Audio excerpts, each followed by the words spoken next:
feel free to donate to the Matcherino directly, or if that's not something you want to do, maybe try doing some of the prizes on the side to put 10, 20, 30 cents into the prize pool. So, Our players will greatly appreciate it. I have a question for you. How disruptive do you truly consider ice to be? So, ice in general isn't very disruptive if you're controlling your board properly. As long as you don't get a little too far ahead of yourself and go into all clear gaming mode, if you can keep at least one or two matches on hand, ice should never really be an issue. Okay. But it can become an issue on certain patterns that are really flat. And it also is extremely punishing if you make a mistake. It's like, If you're... Oh, go ahead. no, I was gonna say, like, it feels like that's just kind of the thing you do when you're fighting as lower tier characters, is you're making all these clears with gigantic amounts of resources in, like, a single pop. So, I was wondering how much that really comes into play, or if it really just does end up feeling like a speedrun race. So, the trick to ice is that some characters you have to... If you really want to get, like, super into the game theory of it, some characters, you like, alternating your lines between ice and regular orbs will make them harder to clear quickly.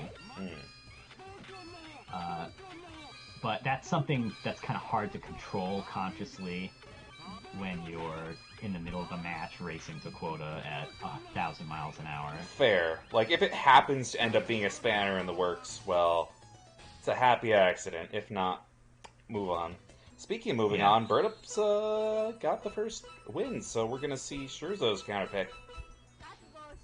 We go to Empress. Okay. Who is, I would say, a solid upper mid tier. This is a... her pattern is the same as Worlds, and it can be a real slog. You'll see it really pushes up the single column in the center of the board.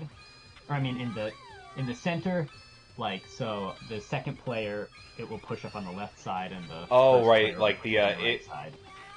The actual center of the screen. The center of the screen, not the center of the board. Yeah. Okay. Yeah, that's kind of cruel in a way. Like, you have to play this character different depending on which player side you are. That's wild. Yeah. The two things that make her pattern difficult are because it's a triangular shaped pattern on the edge of your board. You can only dump orbs in one direction. So that's the first, like, wrench in your gameplay. And then the second wrench in your gameplay is, if you look closely, you'll notice that the orbs come in this really gross, like, diagonal-ish pattern. And it makes it really hard to be efficient with your clears. There's a solid amount of shuffling that has to go on to maintain, like, a solid chain.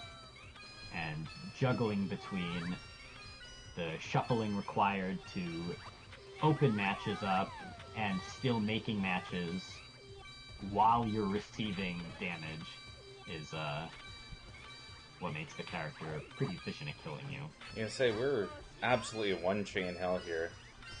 This is the first round that birdup's actually mounted a bit of a quota lead and better board state.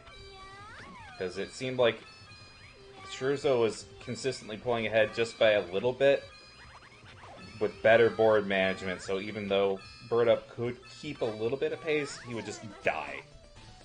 That's our first match to quote on Empress. Right. One thing that is interesting about this pattern, though, is because it pushes the right side of the board so much harder or for player one, the right side so much harder than the left side. You can save your power-ups by putting them over to the other side of the board. I'm gonna say birdup just did that a little bit ago. Yeah. Seemed like it was kind of an insubstantial pop, but, you know, whatever keeps you alive. Scherzo with a 20 quota lead, but...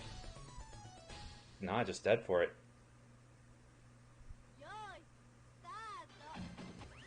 So this could really go either way, in spite of it being Scherzo's counter pick, ultimately. Yeah, but birdup has really found his footing on this character. He got off to a rough start, but it's looking like it might be swinging in his favor. Oh! The quick two-chain pressure was enough to catch Scherzo off guard. Okay. Oh, we're going... Ooh, we're choosing violence. So Tower is a really interesting character because he has probably the nastiest board shape in the game, tied with Father's Strength. But he has clear ice in his pattern. The ice that takes on whatever color you clear next to it. So there's a bit of rubber band potential, yes? So there's a bit of rubber band potential if you make the right ice clears.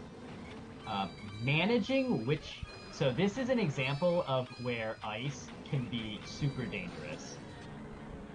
If you match next to the ice and it's the wrong color, you get a checkerboard that is very tedious to clear, and on a character that sends as powerful, gross garbage as quickly as Tower does, that's just like an instant recipe for disaster.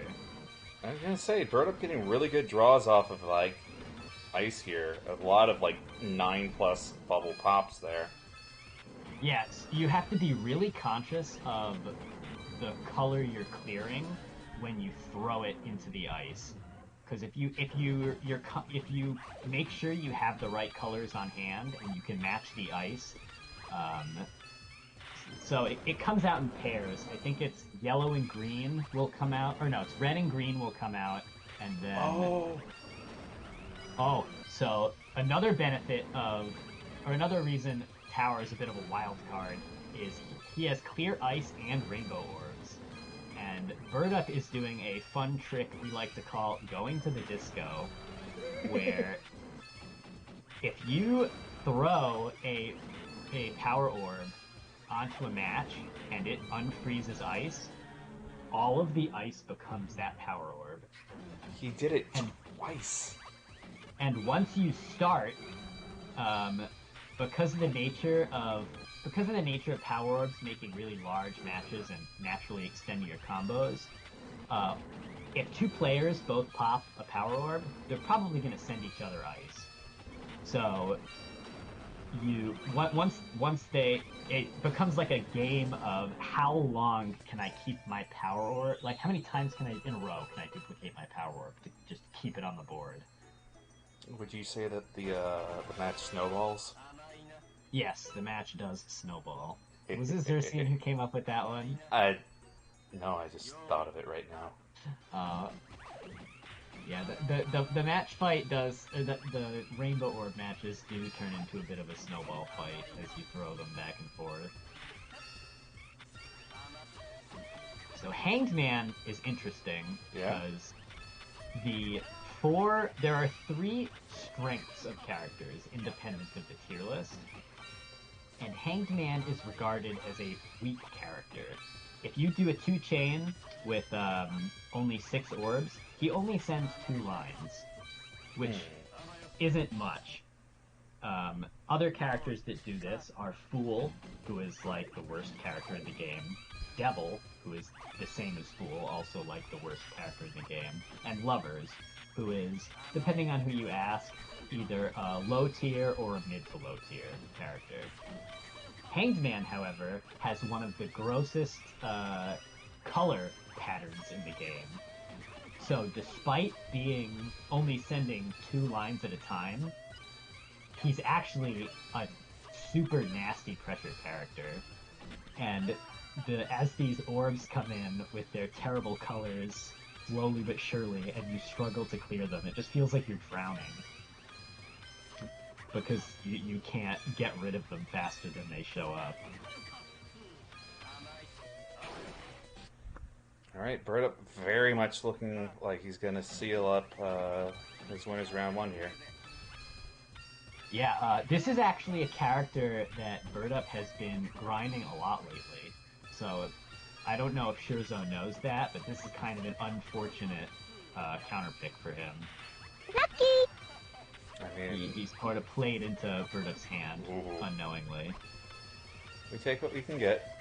Okay. Birdup with a little bit of a mismanagement on the left there, or on the right side of the board there. Not going to go down without a fight, at least.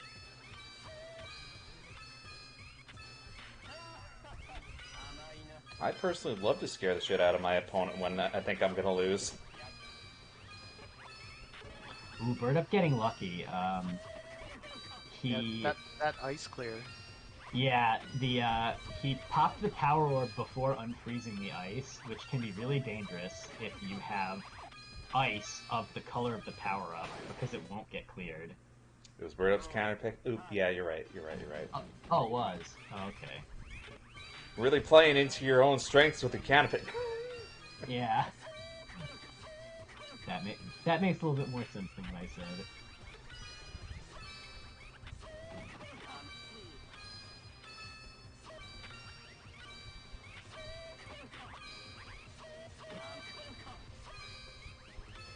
Birdup has said he feels like he has a fairly solid grasp on how to make it to quota with this character.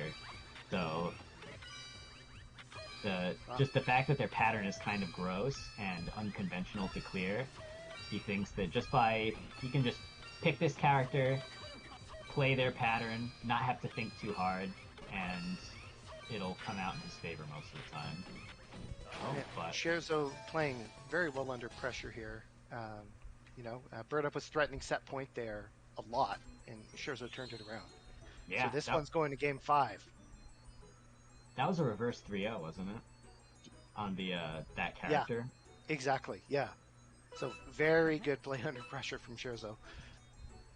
All right, and here is the return to Hierophant that I mentioned earlier, he has the same pattern as Magician, and so birdup just has to recreate what he did in the first round, and it'll be a quick win. So the stakes are a little bit higher, so the pressure might be on. Yeah, birdup doing a fantastic job of keeping the back lines open. Although he's getting a little tangled up right now.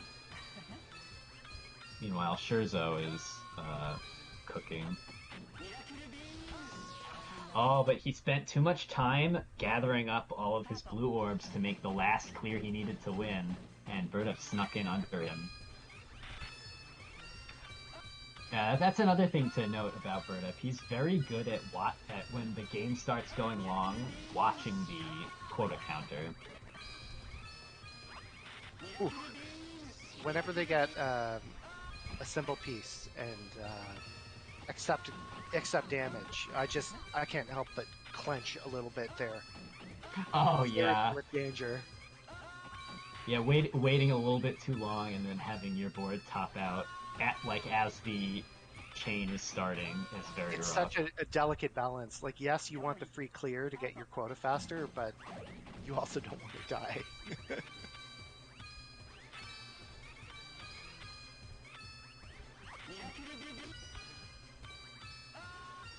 birdup doing a very good job of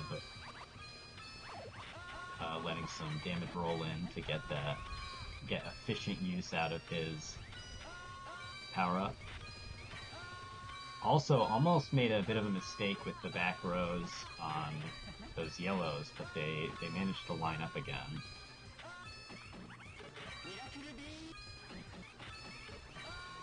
Xerxian and I, when he made the attack calculator, did a little bit of investigating into some of the ice patterns and stuff, And blue is a very good color to clear Ice with as Magician. Birdup threatening set point here.